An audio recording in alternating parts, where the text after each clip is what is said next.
Voilà les amis, on arrive au bout de cette année qui, je crois, a été plutôt bonne, donc je me suis dit qu'on allait lui dire au revoir en faisant une petite synthèse.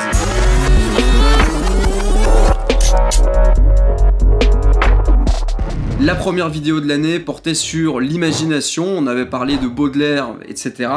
L'imagination qui nous permet d'apprivoiser nos pulsions, de prévoir, de se projeter ou encore d'être sensible à la beauté, mais sa propriété la plus évidente, c'est sûrement celle de nous offrir une échappatoire aux faits. Grâce à elle, on n'est pas condamné à être les dépotoirs de BFM ou de CNews.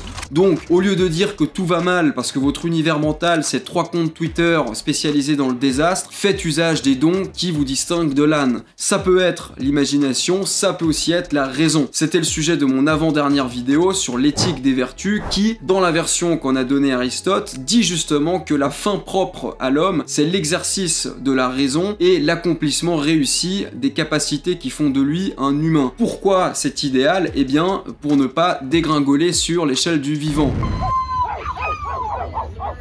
Donc si vous n'êtes pas tenté par l'aboiement, procurez-vous ce genre de truc et vous allez voir, entre autres, comment on peut articuler l'objectivité des valeurs à une forme de relativité, mais qui n'est pas la relativité des drôles qui nous racontent que un thé c'est pas un thé tant qu'on lui a pas posé la question. Ah non.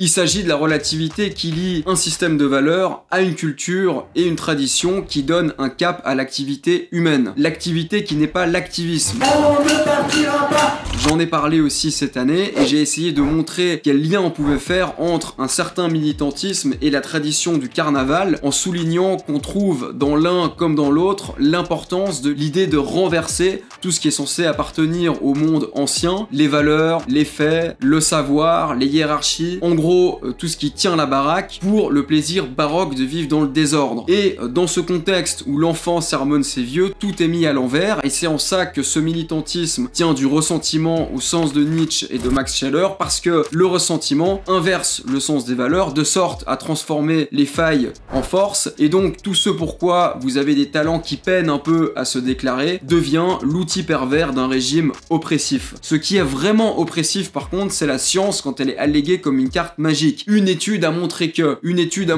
c'est devenu la formule miracle, vous mettez n'importe quoi après ça et ça a l'air vrai. Une étude a montré que les oranges donnent le cancer. Une étude a montré que être bilingue rend schizophrène. Une étude a montré que le français est machiste et qu'il faut écrire en écriture inclusive. Non, non, non, non, c'est ce que j'ai été contraint de dire à ma collègue Viviane, alias Syllabus, qui voulait nous convaincre en se basant sur des études aux phrases loufoques et irréalistes qu'on aurait un biais masculin quand on parle en français. Sauf que, il suffit de redonner leur tour naturel, normal, conforme à la pratique réelle de la langue à ces phrases pour qu'elles ne posent plus les problèmes qu'elles sont censées poser. Et puis, de toute façon, la communication fonctionne pas comme ces études le supposent, puisque le sens, c'est quelque chose qu'on construit et qu'on interprète. On n'est pas bête au point d'être à la merci de la forme des phrases. Ceux que j'ai appelés les saxifrages de la mauvaise foi, qui voient le mal partout et surtout où il est pas, sont fertiles en paradoxes. C'est ce qu'on a vu cette année quand une ludothèque a annoncé une soirée-jeu sans hommes cisgenres qui devait favoriser le vivre ensemble, parce que c'est bien connu qu'exclure des gens est un excellent moyen d'apprendre à vivre avec eux. Ça a été scientifiquement prouvé. Ce concept de génie, c'est celui de mixité choisie qui participe à un certain degré de la logique du bouc émissaire décrite par René Girard, puisqu'il est question de purger la communauté d'un personnage dont on suppose qu'il l'a pourri. Et sur l'enjeu plus spécifique à cette soirée-jeu de lutter contre les stéréotypes de genre, j'avais cité Sylviane Agacinski et Olivier Rey qui défendent tous les deux que la différence sexuelle, c'est la différence humaine fondamentale à partir de laquelle on peut penser toutes les autres. C'est la différence première qui nous ouvre à l'altérité et non pas une construction funeste comme certains le supposent. Et puis, cerise sur le gâteau, si on pense encore aux thèses de René Girard et notamment à l'idée